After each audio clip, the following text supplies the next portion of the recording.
تعلیم کے تعلق سے کہ آپ نے کس قدر محنت مشقت اور صحبتوں کو برداشت کرتے ہوئے آپ نے دینی تعلیم حاصل کی، اس کے بارے میں سماعت فرمایا۔ آج اس کے آگے کچھ باتیں ان کی سیرت میں کے تعلق سے عرض کرتا ہوں، بغور سماعت فرمائیں۔ فرماتے ہیں کہ اللہ تبارک و تعالیٰ نے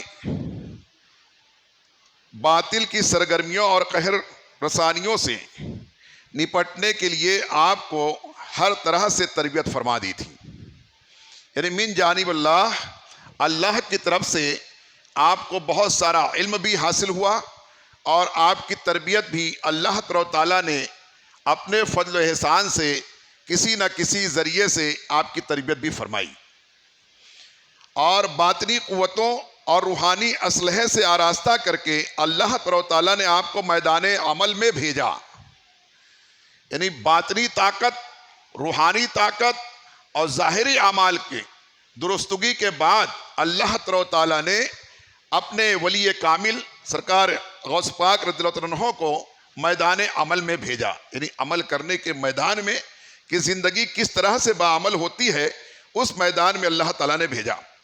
ہر چند آپ کو حق کے راستے سے ہٹانے کے لیے ابلیسی طاقتیں حملہ آور ہوتے رہتی تھی، شیطانی طاقتیں، ابلیس کی قوتیں حضرت غوث پاک رضی اللہ عنہ کے شروع سے جب آپ طفل مکتب تھے، یعنی جب مکتب میں پڑھنے کے لیے جاتے تھے، اس روز سے لے کر کے آپ یعنی کامل ولی کامل ہونے تک آپ کے پیچھے شیاطین کی پوری فوج لگی رہتی تھی، آپ کو بہکانے کے لیے کہ یہ پڑھنے نہ پائیں، تعلیم حاصل کرنے نہ پائیں، یہ اللہ کی طرف ان کا دل لگنے نہ پائے۔ چنانچہ بچپن سے ہی اللہ تبارک و تعالیٰ نے آپ کے ساتھ میں فرشتوں کو لگا دیا تھا، جیسا کہ پچھلے دنوں میں آپ لوگوں نے سماعت فرمایا، اور فرماتے ہیں مگر آپ اللہ تعالیٰ کی رحمت سے محفوظ رہتے تھے۔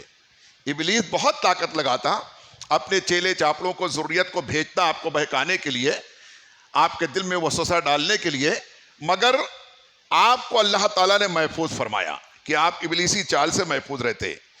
آخری بار آپ نے دیکھا کہ ابلیس زمین پر ایک جگہ بیٹھ کر کے بڑا ہی آہو بکا کر رہا ہے۔ آپ نے دیکھا ایک مرتبہ کہ ابلیس زمین پر ایک جگہ بیٹھ کر کے بڑی گریہ وزاری کر رہا ہے، رو رہا ہے، آہیں بھر رہا ہے اور اپنے سر پر خاک ڈال رہا ہے۔ ابلیس جو ہے اپنے سر پہ خاک دھول ڈال رہا ہے۔ آپ کو دیکھ کر کہنے لگا کہ اے عبد القادر، تو نے مجھے بالکل ہی مایوس کر دیا، یعنی کہ تجھ پر میرا زور نہیں چل پا رہا ہے، تو نے اپنے تقوی اور طہارت کی بنیاد پر، اچھے علم اور کردار کی بنیاد پر تو نے مجھے بالکل مایوس کر دیا کہ میرا زور بس تجھ پر نہیں چل پا رہا ہے۔ میں اپنی تمام فریب کاریاں اور مکاریاں پھیلا چکا، مگر تمہارے قدم راہ حق سے ڈگمگا نہیں سکے۔ سبحان اللہ، یہ ابلیس کہتا ہے، شیاطین کا شیخ الشیاطین کہہ رہا ہے کہ میں نے اپنی تمام تر مکاریاں فریب کاریاں تمہارے راستے میں بچھانے کی ہر چند کوشش کی میں نے، مگر تمہارے قدم ڈگمگا نہیں سکے۔ کبھی کبھی ہوتا ہے نا، انسان نماز پڑھتے پڑھتے اچانک غائب ہو جاتا ہے، پھر اس سے پوچھے کیا ہوا، آج کل مسجد میں دکھتے نہیں ہو، آ نہیں رہے ہو نماز کے لیے؟ ارے پتہ نہیں کیوں دل ہی نہیں ہو رہا ہے، ایک دم سے دل ہی ہٹ گیا ہے۔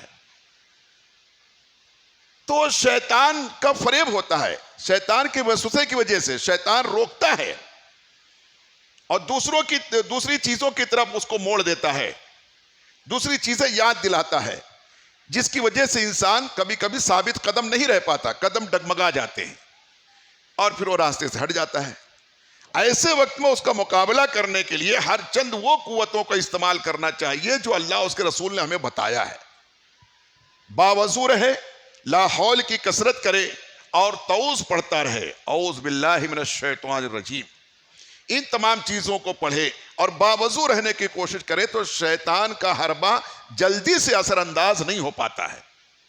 تو بہرکیف اس نے کہا کہ عبد القادر، تو نے مجھے مایوس کر دیا، تیرے قدم نہیں ڈگمگائے، اس لیے میں ہار مان کر آپ کی خدمت میں رہنا چاہتا ہوں، اس لیے میں اپنی طاقت زور آزمائی سب کر چکا، اب میں ہار مانتا ہوں، بس اتنا التجا کرتا ہوں مجھے اپنی خدمت میں رکھ لو، تمہاری خدمت میں رہنا چاہتا ہوں۔ اللہ اکبر۔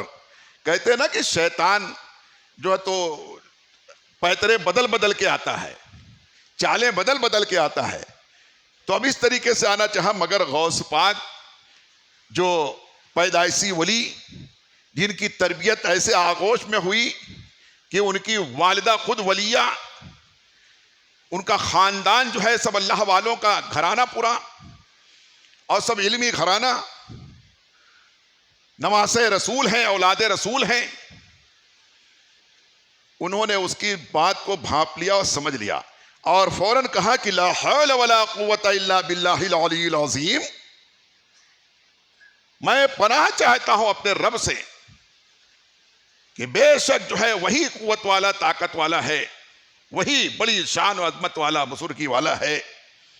اور مزید فرمایا کہ میں تیری گفتگو سے مطمئن نہیں ہوں، میں تیری بات سے. سیدنا سرکار غوث پاک نے فرمایا، یہ جوانی کا عالم ہے ابھی، آپ نے فرمایا کہ نہیں میں تیری بات سے مطمئن نہیں ہوں، تجھ کو اپنے ساتھ نہیں رکھ سکتا، میں تیری بات سے مطمئن نہیں ہوں میں کہ تو کبھی بھی دھوکہ دے سکتا ہے، چل سکتا ہے، بلکہ تیری یہ گفتگو ایک عظیم فتنہ ہے. میں سمجھتا ہوں تو جو اتنا آ کر کے لچھے دار باتیں کر رہا ہے کہ میں ہار مان لیا تمہارے سے، اب تمہاری خدمت میں رہنا چاہتا ہوں، مجھے اپنے ساتھ میں رکھو، یہ تیری یہ ساری باتیں جو ہیں یہ مجھ کو مطمئن نہیں کر پائی، اور یہ تیری باتیں یہ خود ایک فتنہ ہے، ایک عظیم فتنہ ہے یہ. تو اپنے مکر میں مجھے مبتلا کرنا چاہتا ہے، میں سمجھ رہا ہوں کہ تو اپنے مکاری میں مجھ کو مبتلا کرنا، اپنے فریب میں مجھ کو مبتلا کرنا چاہتا ہے تاکہ میں صراط مستقیم سے ہٹ جاؤں، تاکہ تو سمجھتا ہے میں صراط مستقیم سے تیرے اس چال میں آ کے ہٹ جاؤں گا. آپ کی گفتگو ابھی ختم ہونے نہ پائی تھی کہ ایک غیبی ہاتھ نمودار ہوا، غیب سے ایک ہاتھ نمودار ہوا، نظر آیا، اور اب اس کے پاس فرماتے ہیں نمودار ہوا، اور اس لعین کے سر پر اتنی زور سے آ کر کے پڑا کہ وہ زمین میں دھس گیا. ہوئی جب اللہ تعالیٰ نے دیکھا کہ اس طریقے سے بہکانے آ رہا ہے، کہتے نا ہمت مردہ مدد خدا، جب بندہ ہمت سے کام لیتا ہے تو اللہ کی مدد ملتی ہے اس کو. جب خود ہی اس سے دوستی کر لے گا شیطان کے ساتھ، چل تو پھر اللہ ایسے ہاتھ آ کے نہیں پکڑ لے گی، قدرت کے جو ہے تو مدد جو ہے. مگر جب بندہ اپنے اس پہ قدموں کو ثابت قدم جب رہے گا، استقامت فی الدین جب حاصل کرے گا، اس پر جمنے کی پوری کوشش کرے گا، تو غیب سے اللہ مدد فرمائے گا. تو غیب سے ہاتھ نمودار ہوا کہ یہ کیسے پریشان کرنے کی کوشش کر رہا ہے، غیب سے ہاتھ نمودار ہوا اور ایسا اس کے سر پر آ کر کے پڑا کہ وہ زمین میں دھس گیا، اور دھستا ہی گیا، دھستا چلا گیا. دوسری بار پھر آیا، اب اس کے پاس آگ کے شعلے لے کر کے آیا، مشال وغیرہ لے کر کے، آگ کے شعلے لے کر کے آیا، جن سے وہ آپ پر حملہ کرنا چاہتا تھا کہ نہیں ایسے تو نہیں مانے، اب ایسے حیران کروں گا. آگ کے شعلے وغیرہ لے کر کے آئے لکارے، اور ان سے اس کے ذریعے سے آپ پر حملہ کرنا چاہتا تھا کہ اچانک ایک سوار نمودار ہوا، ایک گھوڑ سوار اچانک نمودار ہوا اللہ کی طرف سے، اور اس نے حضرت پیران پیر کو تلوار دے دی. آ کے اس نے سرکار غوث پاک کے ہاتھ میں تلوار تھما دی، اور جو ہی یہ تلوار سرکار غوث پاک کے ہاتھ میں شیطان نے دیکھا، فرماتے اس کے بعد ایسا بھاگا، اس طریقے سے بھاگا کہ بس وہ تمام مکر و فریب کو بھول کر کے کہ میں کیا کرنے آیا تھا اور کیا کر رہا ہوں، ساری چال بازی ہوشیاری اس کی جاتی رہی، اور اس تلوار کو دیکھ کر کے وہاں سے رفو چکر ہو گیا، یعنی بھاگ نکلا، وہاں سے دور ہو گیا. پتہ یہ چلا کہ ایسے وقت میں کبھی کبھی کہتے نا کہ وہ کبھی کبھی مار سے بھی شیطان بھاگتا ہے. جب اس نے دیکھا کہ تلوار ہاتھ میں آ گئی ہے تو پھر خود بخود نکل کر کے بھاگا. ایک دفعہ آپ عبادت میں مصروف تھے کہ زمین سے آسمان تک تیز روشنی پھیل گئی.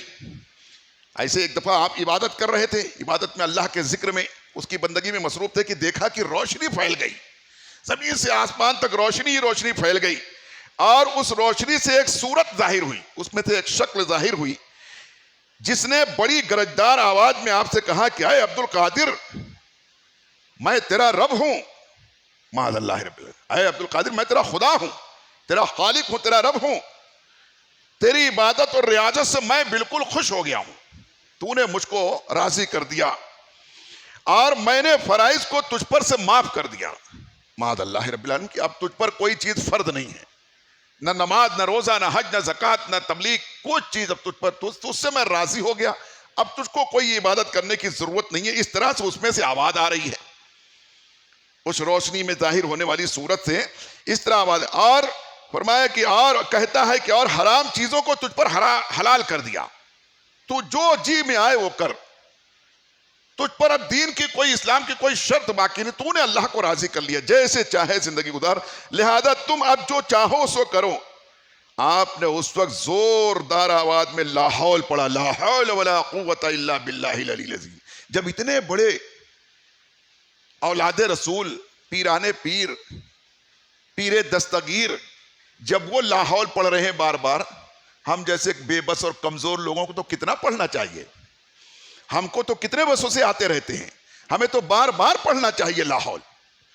ہمارا دل اور ہماری طبیعت تو کتنا بہکتے رہتی ہے، اس لیے لا حول کی کثرت پڑھے۔ فرماتے ہیں کہ لا حول ولا قوت الا باللہ العلی العظیم، فرمائے کہ یہ جنت کے خزانوں میں سے خزانہ ہے، یہ جنت کے چھپے ہوئے خزانوں میں سے خزانہ ہے، یہ فرمایا اس کی کثرت کرنا چاہیے۔ اور فرماتے ہیں آپ نے لا حول پڑھا اور وہ روشنی پھر غائب ہو گئی، وہ سارا اس کا جتنا مکر و فریب تھا سب وہ غائب ہو گیا، اور اندھیرا پھیل گیا، روشنی غائب ہو گئی، اندھیرا پھیل گیا، اور وہ شکل جو ظاہر دھواں بن گئی، جو تھی وہ دھواں بن گئی۔ پھر اس سے آواز آئی کہ عبد القادر آج تیرے علم نے تجھ کو بچا لیا، عبد القادر تیرے علم نے آج تجھ کو بچا لیا۔ جاتے جاتے لائن کا یہ آخری حربہ بھی غوث پاک نے فیل کر دیا کہ کسی ہاں اور کیا سمجھتا تھا مجھے بہت علم ہے، کبھی ایسا غرور آدمی ہے نا تکبر میں آ جاتا ہے۔ تو فرمایا حدیث پاک میں جس کے سینے کے اندر رائی کے دانے کے برابر بھی تکبر ہوگا وہ جنت میں نہیں جائے گا۔ تو کبھی کبھی آدمی سن کے آج تمہارے علم نے تم کو بچا لیا، اور کیا سمجھتا مجھے بہت علم ہے، تو یہ تکبر والی بات کبھی اللہ کو ناپسند ہو جاتی۔ تو آپ نے اس وقت میں جب اس کو بھی فیل کر دیا کہ تیرا یہ حربہ بھی مجھ پر کارگر نہیں ہوگا۔ شیطان لعین کہیں کا لا حول ولا قوت الا باللہ العلی العظیم، ارے مجھ کو میرے علم نے نہیں بچا لیا بلکہ میرے رب کے فضل نے بچا لیا، مجھ کو میرے رب نے بچا لیا، میرے علم نے نہیں بچا لیا۔ فرماتے ہیں کہ ابلیس لعین اپنا سر پیٹنے لگا اور کہا کہ اب تو میں آپ سے قطعاً مایوس ہو گیا، اب تو پوری طرح سے مایوس ہو گیا تم سے، اب میں تمہارے پیچھے محنت نہیں کروں گا، اب میں پوری طرح سے مایوس ہو گیا اور آئندہ آپ پر وقت ضائع نہیں کروں گا۔ اب میں سمجھ گیا کہ تم پر میرا کوئی حربہ نہیں۔ کون کہہ رہا ہے؟ ابلیس کہہ رہا ہے، سمجھ رہے کہ فرمایا کہ نشیمن پر نشیمن اس طرح تعمیر کرتا جائے کہ بجلی گرتے گرتے خود بخود بیزار ہو جائے کہ اب میں نہیں گروں گی اس پر، یہ جتنی مرتبہ اس کو تباہ کرو یہ پھر اٹھ کے کھڑے ہو جاتا ہے۔ یعنی شیطان بھی پناہ مانگے، اتنا اس کو حیران کر دے کہ شیطان بھی پناہ مانگے، کبھی اس کے کہنے پر آئیں ہی نہیں، کبھی اس کے کہنے پر جائیں ہی نہیں، بلکہ دیکھے کہ ہمارا رب کیا فرماتا ہے، رب کا محبوب کیا فرماتا ہے، ہمارے آقا کا فرمان کیا ہے کہ ہمارا دن کیسے گزرنا چاہیے، ہماری رات کیسے گزرنی چاہیے۔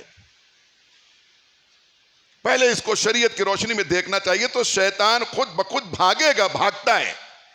فرمایا روایتوں میں آتا ہے کہ دو شخص سے ملاقات ہوئی، آپس میں دو شیاطین سے ملاقات ہوئی، تو ایک بڑا تندرست اور ایک انتہائی پتلا دبلا۔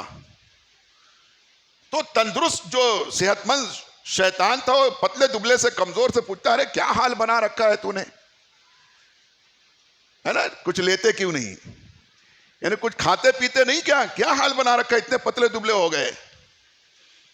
اس نے کہا ارے کیا بتاؤں، ایسے شخص کے پیچھے مجھ کو لگا دیا گیا ہے کہ کوئی کام بغیر بسم اللہ کے کرتا ہی نہیں ہے، اور مجھے کسی کام میں کوئی حصہ ملتا ہی نہیں ہے، پانی پیے تو بسم اللہ، کھانا کھائے تو بسم اللہ، کپڑا پہنے تو بسم اللہ، اور جو ہے تو اس طریقے سے بستر پر آرام کرنے کے لیے جائے تو بسم اللہ، صبح اٹھے تو بسم اللہ، گھر میں داخل ہو تو بسم اللہ، گھر سے نکلنا ہو تو بسم اللہ، کبھی مجھ کو کوئی موقع ہی نہیں ملتا، اس لیے میں دبلا ہوتا چلا جا رہا ہوں، مگر رشک آتا ہے تمہیں دیکھ کر، تمہارے تو بڑے ٹھاٹ ہیں، تمہاری صحت تو بہت اچھی دکھ رہی ہے. اب دبلا والا موٹے والے سے کہتا ہے شیطان سے, تو وہ کہتا ہے ہاں کیوں نہیں, میں نے تو ایسا اس کو فریب میں لے کے رکھا ہے کہ بغیر میرے کوئی کام کرتا ہی نہیں.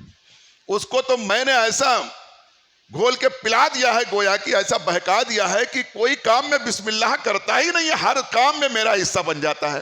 کھائے تو میں بھی کھاتا ہوں, پیے تو میں بھی پیتا ہوں, آرام میں بھی کرتا ہوں, گھر میں داخل ہوتا ہوں, ساتھ میں اس کے میں گھومتا ہوں, گاڑیوں پہ گھومتا ہوں, ہر کام میں اس کے میرا حصہ بن جاتا ہے, کیونکہ کسی کام میں بسم اللہ شریف پڑھتا ہی نہیں ہے.